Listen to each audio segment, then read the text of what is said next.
ಸಕಲ ಪಾಪಗಳ ಶನಿವಾರ ಶ್ರೀಮನ್ನಾರಾಯಣನಿಗೆ ನಮೋ ನಮಃ. ನಾರದರೆ ಅಮ್ಮ ಭವಾನಿ ನಮೋ ನಮಃ. ಪೀಠವನ್ನು ಅಲಂಕರಿಸಿ. ನಾರದರೆ ಬಂದ ಸಮಾಚಾರವೇನು? ಏನು ಬಹಳವಾಗಿ ದೀರ್ಘಾಲೋಚನೆಯಿಂದ ಸಂತಾಪಿಸುತ್ತಿರುವಲ್ಲ? ಸರ್ವ ಲೋಕಗಳಲ್ಲೂ ಶಾಂತಿಪ್ರದಾಯಕವಾಗಿ ಇರುವುದು ತಾನೆ? ಇಲ್ಲದೆ ಏನಾದರೂ ವಿಶೇಷಗಳಿದ್ದರೆ ತಿಳಿಸುವಂತರಾಗಿ. ನಾರಾಯಣ ನಾರಾಯಣ.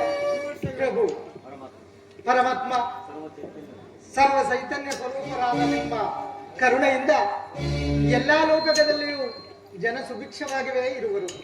ಆದರೆ ಭೂಲೋಕದಲ್ಲಿ ಮಾತ್ರ ಕಾಳಿಂಗಪುರದ ಅರಸನಾದ ಸತ್ಯರಥ ಮಹಾರಾಜನು ಆ ಶನಿದೇವರ ದೃಷ್ಟಿಗೆ ಸಿಕ್ಕಿ ಮುಂದೆ ಕಷ್ಟಗಳಿಗೆ ಪಾಲಾಗಲಿದ್ದಾರೆ.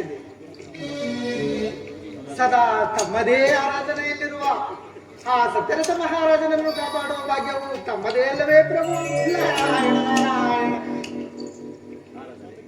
ನಾರದರೆ ದುಷ್ಟ ಶಿಕ್ಷಣೆ ಶಿಷ್ಟ ರಕ್ಷಣೆ ಮಾಡುವುದೇ ಅಲ್ಲವೇ ನಮ್ಮ ಸ್ವಾಮಿಯ ಒಂದು ಅವಲೀಲೆ? ನಾರಾಯಣ. ದೇವಿ, ಆ ಶನಿದೇವನ ಉಗ್ರ ದೃಷ್ಟಿಗೆ ಅಡ್ಡವಾಗಿ ನಾವು ಏನು ಮಾಡಲು ಸಾಧ್ಯವಿಲ್ಲ. ನಮ್ಮನ್ನು ಧ್ಯಾನಿಸಲು ಬರುವುದು ಅವರಿಗೆ ಧೈರ್ಯವನ್ನು ನೀಡೋಣ. ಆಗಬಹುದು ಸ್ವಾಮಿ.